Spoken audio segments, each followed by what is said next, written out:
All right, we love to talk about solutions on this show, but when it comes to Portland's homeless crisis, there has not been a lot of solution to talk about. Well, tonight we're going to highlight something that's worked across the country in Houston, Texas. The New York Times has a story that we think is worth your time. In the past decade, Houston has moved 25,000 people off the streets and into permanent housing. And they've done that with what's called a housing first policy. Now, we use that term around here too, but the outcome is a much different story. In Houston, it means they don't just sweep homeless camps and wait for those people to move somewhere else and then clear them out again. In Houston, they go into the camps and offer people permanent housing in one-bedroom apartments with no requirement for being clean or sober. The city then works with nonprofits to continuously offer services like drug and mental health treatment to the people who've moved into that housing. Now, I know you may be thinking we are comparing apples and oranges here. Portland and Houston are two very different cities. The most obvious difference is Houston is much larger than Portland. Okay, that's true, but I want to show you some numbers that help put things into perspective. This is a look at the number of homeless people per capita in both cities. In 2011, Multnomah County had a rate of 23 homeless per 10,000 people. The rate for Harris County, Texas, where Houston is located, was similar, 21 homeless per 10,000 people. But in the decades since, Houston has implemented its housing first policy, and Harris County's per capita rate has dropped to just 7 homeless per 10,000 people. On the other hand, Multnomah County's rate has nearly tripled to 63 homeless per 10,000 people. Again, I know there's still a lot of difference between the two cities, but it's possible that Portland could learn a thing or two from Houston's program. Our sister station KHOU sat down with Houston's Mayor Sylvester this week to talk about how the city made this work. I think what is noticeable is that 2 years after the fact, most of those people are still housed.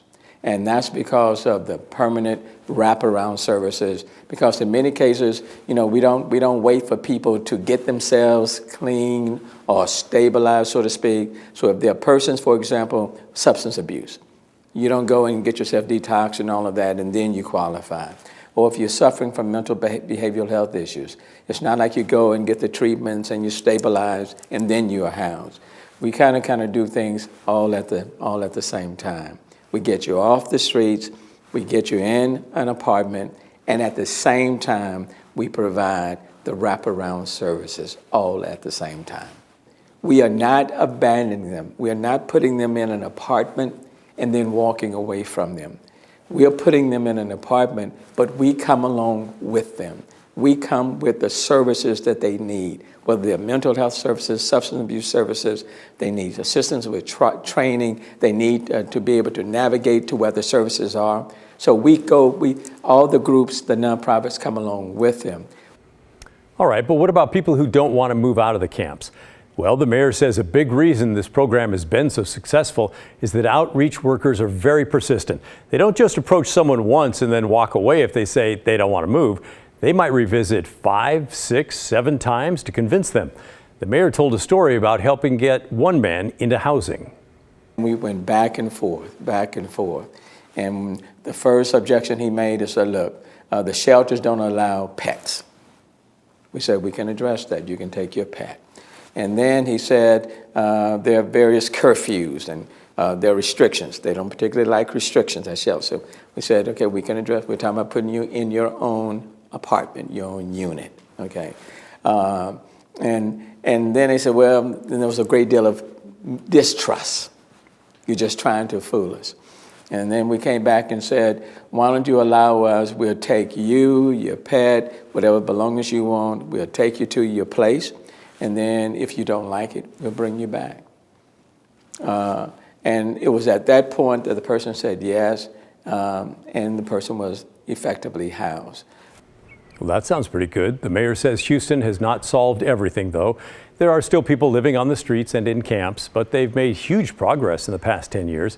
He says their biggest challenge right now is finding enough available one-bedroom apartments.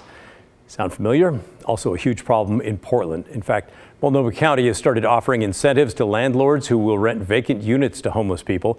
Houston's mayor says they are also working with landlords in a similar way. So the big question is, would Houston's homeless crisis solution work in Portland? Well, we asked Mayor Ted Wheeler and all the city commissioners what they think of that plan. So far, only Joanne Hardesty has responded. In a statement, she says she would like to see Portland focus on solutions like Houston's. She also wrote in part, "I also want to see more measurable outcomes included in Portland's intergovernmental agreement with Multnomah County to ensure that we are seeing results with taxpayer dollars." She continued, "It's important to note that Houston has significant federal funding to support this effort, and Portland will need that support to solve this crisis as well." Listen to what Houston's mayor says about how the city was able to get the system up and running in the first place. They started the Houston Homeless Coalition, and that's pulling together, establishing, I would call the ecosystem for housing the homeless.